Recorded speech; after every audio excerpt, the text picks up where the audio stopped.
This is Dr. Dwan Reed with the Mind, Body, and Soul Experience coming to you from Houston, Texas. I'm a licensed psychotherapist, and today we're going to talk about children and pandemics. I'm going to outline an age-appropriate strategy for you to help your child, grandchild, niece, nephew, if you're a caretaker or a teacher, for you to help the child in your life or children in your life to help them to deal with their fears and discomfort around the coronavirus. I'd like to mention that this video is for informational purposes only. If you're in need of additional support, please contact a licensed psychotherapist in your area.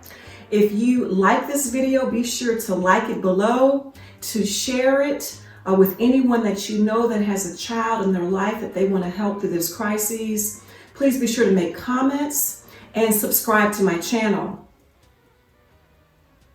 Pandemics are tough for adults to understand and to respond to, and even more difficult for children who lack the knowledge and expertise on how to overcome life's struggles. A common result of natural disasters, pandemics, and major life crises is that children are severely traumatized and they have difficulty managing their emotions.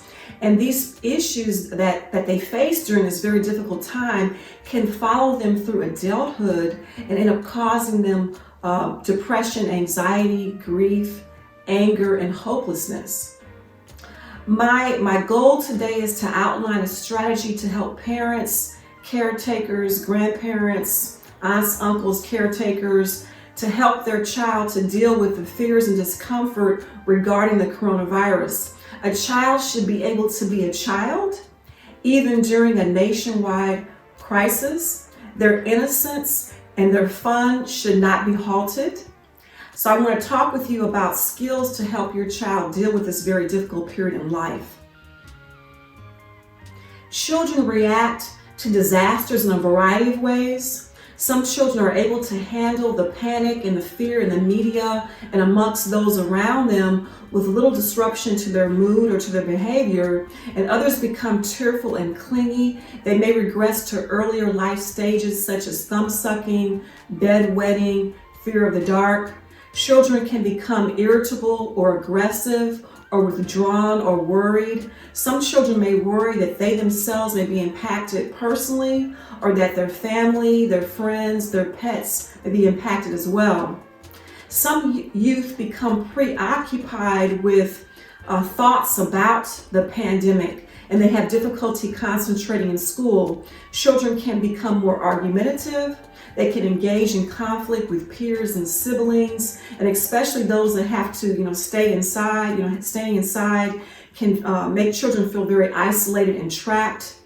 Some children have trouble sleeping and find it difficult to complete tasks. There are many factors that affect how a child responds to a pandemic, such as whether they have experienced significant trauma in the past, if someone in their immediate circle, in their family, circle of friends has gotten sick, how their parents are responding to the trauma. We can transmit anxiety onto our children. We have to be really careful about that. Another thing that affects how children respond is if their school has shut down, if they're separated from friends, if there's been a change in their sleep schedule, if their family has experienced significant financial difficulties due to the pandemic, whether there's been a change in their routine. These are all different things that affect how a child responds to trauma. Youth are not usually as adept as adults at communicating their feelings verbally. Children tend to act out their feelings. Parents, grandparents, and educators should pay special attention to a child's verbal and nonverbal behavior. It's easy for adults to become irritated with changes in children's behavior, yet the way a child acts signals how they're feeling emotionally.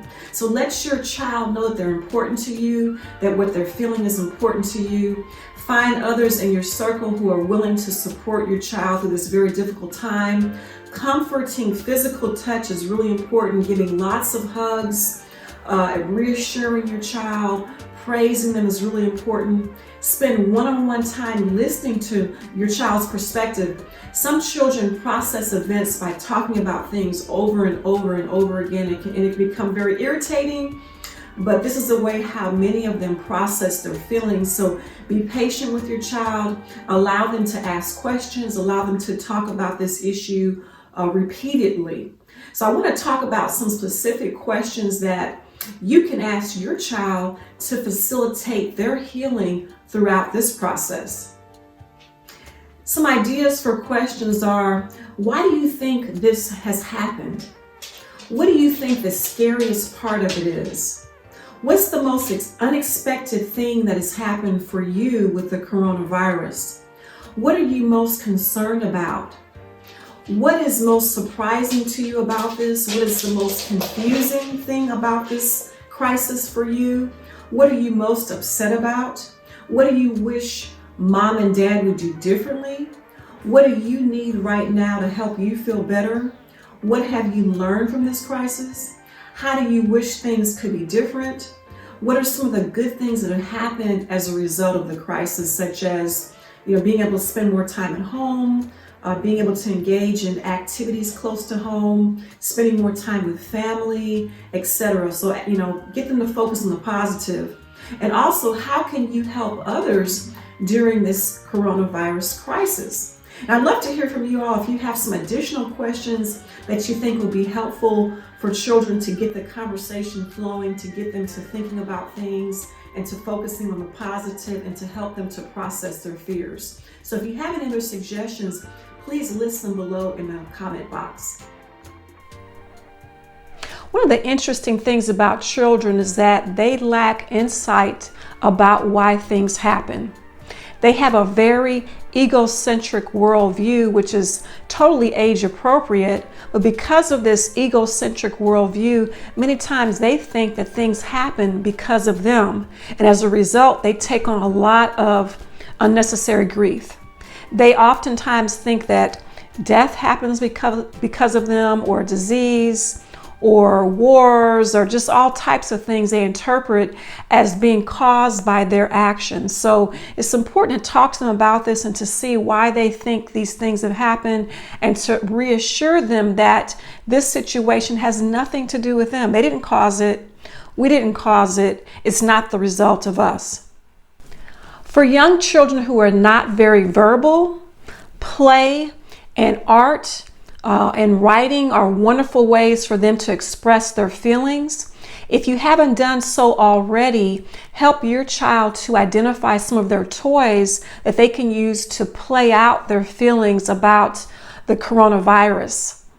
You can encourage them to write a happy ending to this situation, or to draw how they feel about the coronavirus, or to draw the coronavirus. All of this helps your child to express their feelings and to get them out, and allows you to see what's going on inside their little heads, so that you have an opportunity to intervene and to help relieve their worry and their stress. Helping others is a great way to divert your child's attention from the coronavirus, and also to teach them about service and giving back to the community. I realize that we're limited. We're trying to limit our social contact right now. Many of us are staying inside. We're not going out as much. But there are ways that your child can be of service, such as writing a letter to someone who's sick or shut in, sending a care package, making greeting cards, doing artwork, Skyping with someone, making a phone call. So many different ways that we can teach our children about giving back. And this helps our child to feel more empowered, like they're doing something, and that they're being helpful during this time, which can help them to feel better and for them to feel less anxiety. Children can become overwhelmed by disturbing messages from the media. All we have to do is turn on the TV and there's something about the coronavirus, with social media, the radio even. So be sure to limit your child's intake of social media, radio, television, etc. When kids watch this, they're seeing these depictions over and over again of what's happening around the world, and it tends to make them more fearful, and it makes them fear that something is going to happen to them or to one of their loved ones. Remind your child that they're safe, that we're taking care of them, that they're good, and also talk to them about faith and spirituality and what that means to you and your family. This is a really great time to teach your child more about faith and more about spirituality and how this helps to strengthen us during these very difficult times. And lastly, I want to mention that this is a good time to teach your child about self-care by modeling self-care yourself. Letting your child see you eat right and you exercise and you get plenty of rest, and that you spend time in relaxation. When your child sees that, also when they see you taking care of yourself, that will reassure them that everything is going to be okay. If they see you frenzied and running about and panicking and making phone calls of urgency and just worrying and festering on this situation, that will impact how they deal with the situation. Also, it impacts their own care of themselves. We know that anxiety lowers the immune system. It raises our cortisol level and our adrenaline level, and it just wears us down. It makes us more susceptible to viruses. And it's the same thing with your child. We don't want them to get worn down. We want them to stay strong and for their immunity to stay strong. So, a good time to model self-care. If you have any other suggestions that will help children, please be sure to make those comments below. And I'm going to close this out right now. Thanks so much for checking in. Be sure to share this with anyone that you think it might be helpful for. And I wish you many blessings during this very, very difficult time in our lives. If you want to make any comments, if you want to contact me, you can contact me below. Be sure to try to answer as many of the comments that I can. Have a wonderful and blessed day.